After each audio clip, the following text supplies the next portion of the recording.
So the question is, Melvin Tumin's criticisms of theory of social stratification. ठीक है, 20 marker.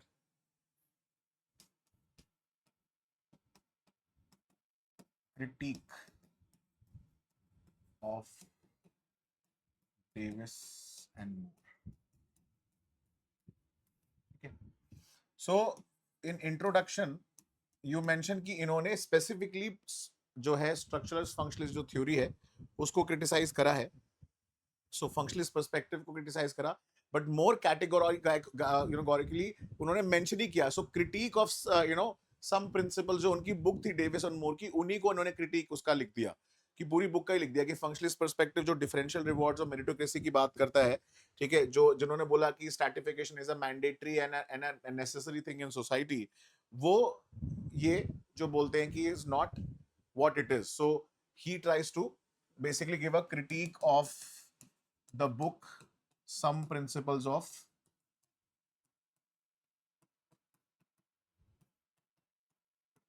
Stratification.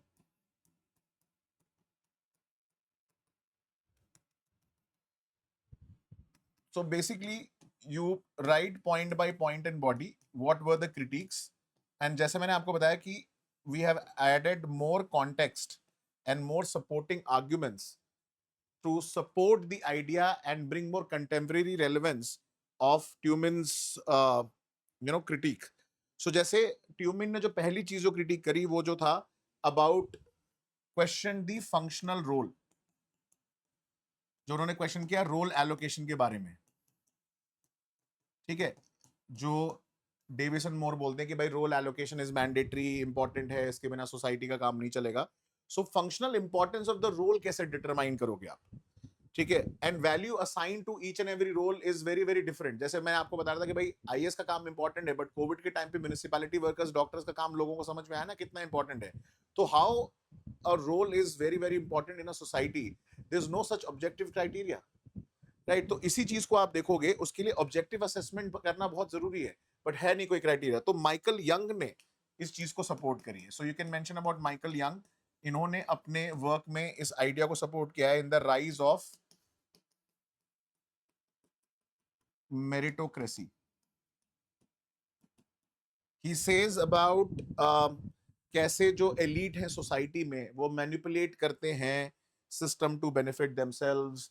को याद आ रहा है रिसेंट में आपको इनके बारे में, he says how elite manipulate the system. So अभी एक मैडम है मोहतरमा, बहुत ज्यादा न्यूज में है, पूजा खेड़कर, ठीक है, इनके ऊपर सवाल उठ गया है. पूजा मैडम, पूजा खेड़कर आईएएस इन पुणे, ठीक है, इन्होंने पूरा ऐसा माना जा रहा है कि इन्होंने पूरा हर चीज ही फर्जी की थी. ठीक है, डीओपीटी के ऊपर भी प्रेशर लगवा दिया, केसेस भी फाइल कर दिया, ठीक है. एम्स ने बुलाया, मेडिकल टेस्ट के लिए गई नहीं 6 बार. मेरे को तो समझ ही नहीं आ रहा है कि यूपीएससी ने रेकमेंड कैसे कर दिया और दूसरा डीओपीटी ने अपॉइंटमेंट दे कैसे दिया. तो मेरे को तो वही पूरा सिस्टम ही नहीं समझ में आ रहा है मेरा तो. क्या ही बताऊं आप लोगों को इसके बारे में. और ये पहला ही केस नहीं है, ठीक है, this is not the first case, there have been multiple cases. आप विश्वास नहीं करोगे, ठीक है, जब मैंने इसके बारे में पोस्ट किया ट्विटर पे तो काफी वायरल हुआ, काफी सारे लोगों ने पोस्ट किया. मुझे लोग जो है ना, जो एस्पिरेंट्स हैं, जो अब शायद यूपीएससी की प्रिपरेशन से बाहर निकल चुके हैं, वो लोग मैसेज कर रहे हैं कि सर मैं ऐसे अपने दोस्तों को जानता हूं जो पहले 2-3 अटेम्प्ट में उनका नहीं हुआ, उन्होंने फर्जी सर्टिफिकेट बनवा लिया डिसेबिलिटी का और उनका सिलेक्शन हो गया. तो कह रहे सर मैं आपको नाम नहीं बताऊंगा, मैं हिंट दे सकता हूं कि वो इस कार्टर में पोस्टेड है, इस बैच का ऑफिसर है. तो लोग ना अब खुल के आ रहे हैं इस बारे में बात करें. पहले शायद लोगों को ना, क्योंकि क्या था, अब क्या है, मतलब it's a very sad state of affairs कि मेरे को ये चीज बोलनी पड़ रही है, बट आई थिंक जो credibility of UPSC, not specifically UPSC, DOPT की थोड़ी यहाँ पे इफेक्ट हो गई है, क्योंकि अब सवाल हर चीज पे उठ रहा है. एक यूपीएससी की क्रेडिबिलिटी बची हुई थी, बट अगर आप देखो जिस तरीके से प्रीलिम्स एग्जामिनेशन हो रहा है, जिस तरीके से कुछ भी ये लोग आंसर की निकाल रहे हैं, ठीक है, तो वो सवाल वैसे ही 2 साल से उठने लग गए थे, बट आई थिंक लोगों ने अब इस पे सवाल उठाना चालू कर दिया. It's a very sad and a sorry state of affairs कि ऐसे इंपॉर्टेंट इंस्टीट्यूशन के ऊपर ये सवाल उठे. तो I think they have to come out, right. सरकार, पीएमओ इन्वॉल्व हो चुका है, पीएमओ ने बेसिकली इंक्वायरी सेटअप कर दी है एडिशनल सेक्रेटरी लेवल पे. सो आई थिंक इसमें कुछ होगा, बट बाकी पता नहीं, अब देखते हैं. But anyway, coming to the question, कि भाई रोल एलोकेशन जो है, ट्यूमिन बोलते हैं कि भाई how do you decide, it is very important. Michael young बोलते हैं राइज ऑफ मेरिटोक्रेसी में कि जो एलीट होते हैं वो ये रोल एलोकेशन को गेम करते हैं, they do it in the favour, वो अपने तरीके से चीजों को मैनेज कर सकते हैं, ठीक है। सो सिमिलरली जो सोसाइटी में डिफरेंशियल रिवॉर्ड्स हैं,